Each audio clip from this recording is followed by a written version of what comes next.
tour. Sa Gabon, kahapon sinabi ni Sherry na mas minahal niya si Aga dahil sa ipinakitang tapang at paninindigan na harapin ang mga pagsubok para lang makatakbo sa kasagapos na halalan.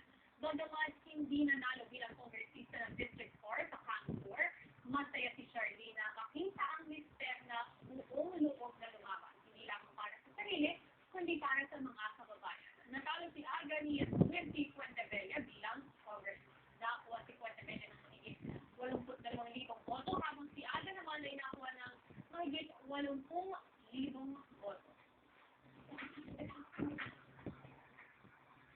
Sobrang ako nagpapasalamat talaga sa naging experience namin ni Aga. What we've been through really just made me love